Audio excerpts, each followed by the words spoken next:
भागवत गीता 7वां अध्याय। श्री कृष्ण भगवान बोले, हे पार्थ, मुझ में मन लगा करके मेरे ही आश्रय होकर योगाभ्यास करते हुए मेरे स्वरूप का संशय रहित पूर्ण ज्ञान होगा। सो सुनो, विज्ञान के सहित वह पूर्ण ज्ञान मैं तुम्हें सुनाता हूँ, जिसके जानने से तुमको इस लोक में कुछ जानना शेष न रहेगा। सहस्त्रों मनुष्यों में से कोई एक सिद्धि प्राप्ति के लिए यत्न करता है, और उन यत्न करने वाले सिद्धों में से जो कोई भी मुझे ठीक से जान पाता है, पृथ्वी, जल, अग्नि, वायु, आकाश, मन, बुद्धि और अहंकार, यह 8 प्रकार की मेरी प्रकृति माया है।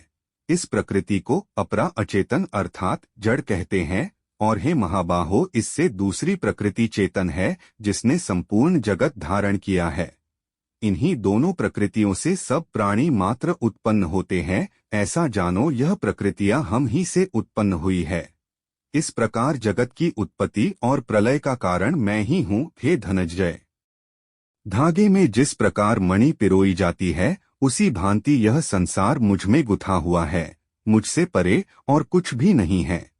हे कुंती पुत्र, जल में रस में मैं ही हूँ, चंद्रमा और सूर्य में प्रभा मैं ही हूँ, सब वेदों में प्रणव मैं ही हूँ, आकाश में शब्द तथा पुरुषों में जो पौरुष मैं ही हूँ। हे अर्जुन, पृथ्वी में जो सुगंध है तथा अग्नि में तेज मैं ही हूँ, सब प्राणियों में जीवन और तपस्वियों में तप मैं ही हूँ। हे पार्थ, संपूर्ण प्राणियों में सनातन बीज रूप मुझको ही जानना, बुद्धिमानों में बुद्धि रूप और तेजस्वियों में तेज मैं ही हूँ। हे भारत शर्भ, काम और रोग रहित बलवान पुरुषों में बल और पुरुषों में धर्म के विरुद्ध न जाने वाला काम मैं ही हूँ। जितने सात्विक, राजस, तामस पदार्थ है, वे सब मुझसे ही उत्पन्न हुए हैं, परंतु उनमें मैं नहीं रहता हूँ, ये मुझ में है।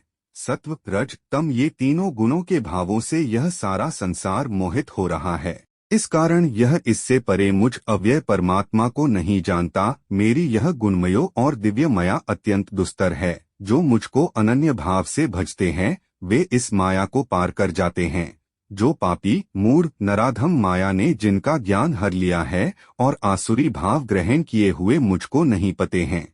हे भारत श्रेष्ठ अर्जुन, 4 प्रकार के मनुष्य मुझको भजते हैं, दुखिया, जिज्ञासु, ऐश्वर्य की कामना करने वाला और ज्ञानी, जिनमें सदा मुझ में एकाग्रचित और केवल मेरी, क्योंकि मैं ज्ञानी को अत्यंत प्रिय हूँ और वह मुझको प्रिय है। यद्यपि से सब भक्त अच्छे हैं, तथापि ज्ञानी तो मेरी आत्मा ही है, क्योंकि वह मुझ में ही मन लगाकर मुझको ही सर्वोत्तम गतिमान, मेरा ही आश्रय ग्रहण करता है। उनके जन्म के अनंतर ज्ञानी मुझे पा लेता है। ऐसा महात्मा अत्यंत दुर्लभ है। सब जगत को वासुदेवमय समझे। अपनी 2 प्रकृति के नियम के अनुसार मनुष्य भिन्न 2 काम वासनाओं से अज्ञान में डूबकर उन फलों की चाहना से अन्य देवताओं के अधीन होकर उनकी उपासना करते हैं।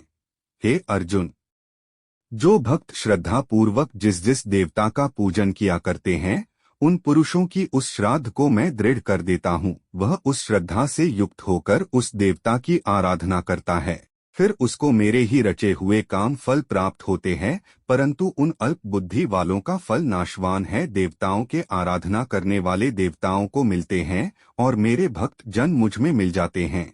मेरे अव्यय, अविनाशी, अत्युत्तम स्वरूप को न जानकर मंद बुद्धि लोग मुझे अव्यक्त को व्यक्त, देहधारी मानते हैं।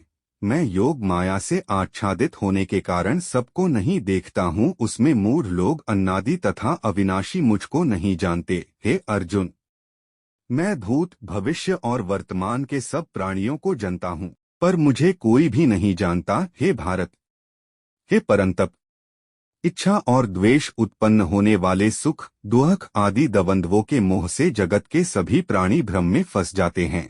जिन पुण्य आत्माओं के पाप नष्ट हो गए हैं, वह पुरुष द्वंद्व के मोह से छूटकर दृढ़ निश्चय करके मेरी भक्ति करते हैं। जो मेरा आश्रय लेकर जीवन मरण के दूर करने के अर्थ प्रयत्न करते हैं, वे पुरुष पर ब्रह्मा, आत्मज्ञान और संपूर्ण कर्म को जानते हैं। जो आदिभूत, अधिदेव और अधिज्ञ, इन सब में व्यापक